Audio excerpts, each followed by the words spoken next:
back with another one, everybody. First time to the channel, welcome to the channel. You found this channel based off probably this title or potentially another title of the videos that I'm making here regarding should I get into the blue collar world. I don't have a hat on today because I finally got a haircut. Well, I got them all cut, not just one.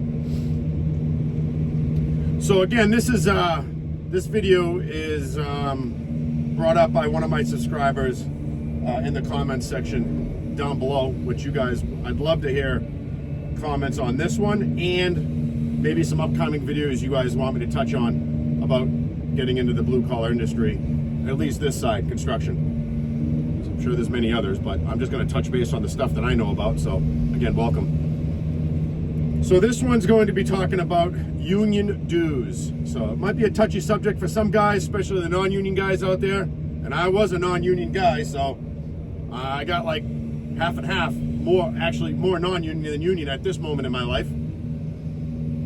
So I'll try to keep it as well-rounded and as quick and brief as I can, but pack full as much information as I can in this video. So union dues. So once you go down that venture, if you decide to get in the union, there will be union dues on every aspect of union work. I'm not going to speak on behalf of the other trades, whether it be plumbing or all the other trades. I can only speak on my trade, which is operating engineers, the international operating engineers, and that's nationwide and international wide. Be honest with you, so hence the word and the name. But so I can just speak on that. So no matter what, it's inevitable. You are going to pay dues to go in order to be part of something bigger than yourself, which is the union. So a lot of guys get confused on when they're paying to go to work. I've heard that many times. I can't believe I got to pay to go to work. What does the dues do for me, and how do they help me? Why do I got to pay X amount of money per month or per year? And I'm not going to get specific on the amount of money that I pay. I can word it like this because every union's different. Every monthly dues are different. Annual dues are different. Quarterly dues are different for every aspect of different union halls. But for mine, the way I can word it is that I bet you an annual amount that I pay and everybody else pays, at least in this area of the country, which is Boston area, New England, is probably someone about 2.5 weeks worth of Budweiser, if I could put it to you that way. Some guys, I don't drink alcohol anymore, got rid of that. I don't do anything like that. I just don't. But to give you a reference, what's a 30 rack? I don't know, $20 $29 for a 30 buck, about a buck of beer. So call it maybe 3 weeks of beer. That's an annual payment, roughly, of what I pay for my dues. So now, the big question is, what do the dues pay for? Because a lot of guys don't like it, especially the non-union guys. Oh, forget that, I ain't doing that. So, what the dues help us as union men and in this group of guys. So first of all, it's called a CBA, and that stands for Collective Bargaining Agreement. That is put in place for all of us. Me sitting here and thousands of other guys across my union, never mind the country. I'm not going to speak abroad, but at least I'll just talk about this place, New England. We have over close to 5,000 members at any given time. It's a lot of members for us. That's a lot of members. Now the laborers are much bigger and they're spread out, so I don't know their deal and what they pay, whether it's annually, weekly, monthly. I don't think it's weekly, but mostly you can pay monthly your dues. You can pay every quarter, and you can pay annually every year. That's what I end up doing a year. It's just short money for me. So they help us in the CBA, and basically you have a group of guys that you elect.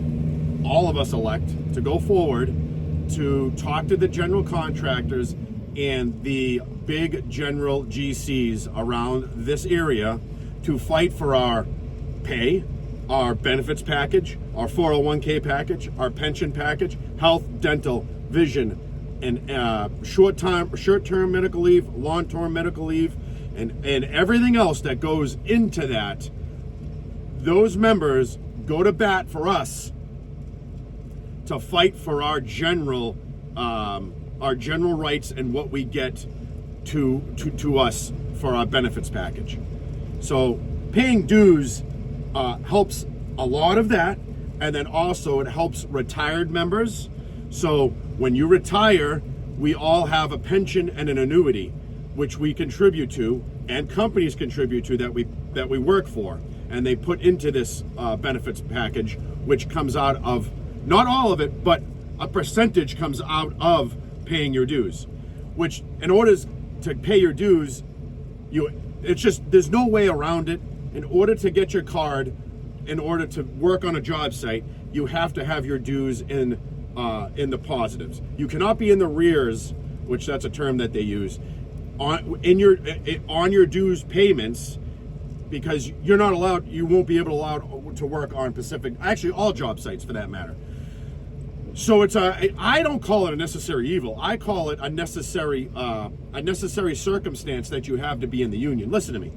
Not everybody wants to be in the union, and I get that. They're happy. They're happy where they are. They don't want to even see this avenue. But I'm going to tell you right now that 80% of the guys that you talk to about going to the union from non-union don't have a clue, or I'm just going to look off that. They don't have a clue about what they're talking about when they're telling you about union work. They think there's horrible situation. Listen to me. There's good apples and bad apples on both sides of the coin, and I don't care which way you shake it, it's going to happen. They're going to have good operators and bad operators, good laborers and bad operators, and that goes across the board for both sides of this type of industry, construction. So don't let it deter you that you think you have to pay to be in the union. For the short amount of money that you have to pay annually to have the protection, and that's what I call it, protection. If I leave a job today and I get laid off, and I got a video in this playlist you can guys go back on, I'll try to remember to leave a link. You can call the hall. You might have to sit for a couple weeks. There's that layoff. You collect your unemployment, which after 6 months, I can go into a whole other thing about that, collecting unemployment. We can make a video on that too. I can touch base on my situation. But you have protection through the hall in order to get work. So they basically, a business agent, when you develop a relationship and you put in what you want out of this situation, just like you would do in a privatized company. What you put into the privatized company, you get along with the owner. You get along with the uncle. You get along with the kid that comes up because he's the dad's kid. And everybody knows how that works on Pacific job sites with non-union stuff. You get the kid the owner's kid that works out, and you got, eggshells, this, that, and the other thing. I feel as though if he's a good kid and you can get along with him, treat him like one of the guys. But that's another video we can touch on. So paying dues. A lot of people don't know what they're talking about unless they're in it. And a lot of people feel as though, why am I doing that? So to give you a roundabout summary of paying dues pay for a lot being in a union. I already told you what they were, all those, the health insurance, the dental, all that stuff. Go right down the line. It gives you a 4-year, a 3-year, a 4 or 5-year deal in that CBA, and that CBA protects you as an employee against the employer. So there's a lot of benefits to being in a union and making sure that your dues are constantly paid up. Make sure you're ahead, because a lot of people get complacent. Most companies, most union halls now have it online where you can pay your dues online. I think in the last 5 years that they put that online for us to pay our dues online. You get your paperwork in the mail. You know, you could pay the dues when you go to the hall, if you go to the meetings, and that's another big thing we can touch base on in another video. What you put into the union is what you get out of it. If you put in effort into your union, you'll get it back tenfold, as far as I'm concerned. And I'll just go off my experience, and we can talk about that in another video. But pay your dues, pay them on time, get them always up, get ahead of them if you have to, so you don't get caught up in the back because you're working and you're trying to get things done. You space it and you're behind a month. God forbid they check your book on the job site, and that doesn't really happen as much anymore. I think once in 10 years I've gotten my book, my card checked. But just keep your dues up and you're fine, and it protects you and it benefits you in the long run.